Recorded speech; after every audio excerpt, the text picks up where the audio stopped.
नाज़िन कराची में press club ॿाहिरां पाकिस्तान ज़िंदाबाद बेसिक ऑर्गेनाइज़ेशन पारां पाक फ़ौज सां यकजहतीअ लाइ रैली कढी वई।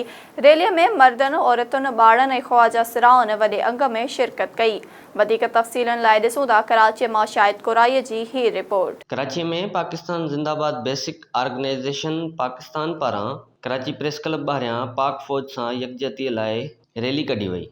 रैलीअ में पाकिस्तान ज़िंदाबाद बेसिक ऑर्गेनाइज़ेशन पाकिस्तान जे बानी Mir Nadir Ali Abro, central executive committee जे मेंबर नवाबज़ादा अमीर खान लाड़िक समेत ज़िंदगीअ जे हर शोबे सां ताल्लुक़ रखंदड़ मर्द, औरतनि, स्कूली ॿारनि समेत ख़्वाजा सिराइनि वॾे अंग में शिरकत कई। उन मौक़े ते एस न्यूज़ सां ॻाल्हाईंदे अॻुवाणनि जो चवणु हो त मां पंहिंजे उहिदेदारनि खे पाकिस्तान ज़िंदाबाद बेसिक ऑर्गेनाइज़ेशन पाकिस्तान जे सिंध, बलूचिस्तान, पंजाब, खैबर पख्तूनख्वा, गिलगित बिल्तिस्तान, आज़ाद कश्मीर वारनि खे चयो हुउमि त बाबा परींहं खां प्रेस क्लबुनि में पाक आर्मीअ जे हक़ में हिमायत में रैलियूं कढियो।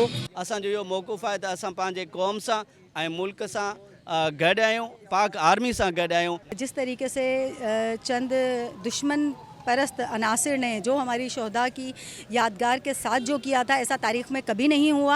और दुश्मन से लड़ा जाता है, अपनों से नहीं लड़ा जाता। लेकिन जिस तरीके से हमारी शोहदा के यादगार के साथ एक मखसूस टोले ने किया, उस पर हम बहुत शर्मिंदा हैं और उसकी सख्त मज़म्मत करते हैं। और हम हुक्काम बाला से अपील करते हैं कि इस तरह के लोगों की जिनकी पकड़ धकड़ तो शुरू हो गई है, उनकी गिरफ्तारियाँ करें और उनसे जो है हमारे सोशल मीडिया पर उनसे माफ़ी मंगवाई जाए। रैलीअ में शरीक माण्हुनि जो चवणु हो त हू पाकिस्तानी फ़ौज सां गॾु आहिनि ऐं हू उन्हनि सां यकजहतीअ जो इज़हार कनि था।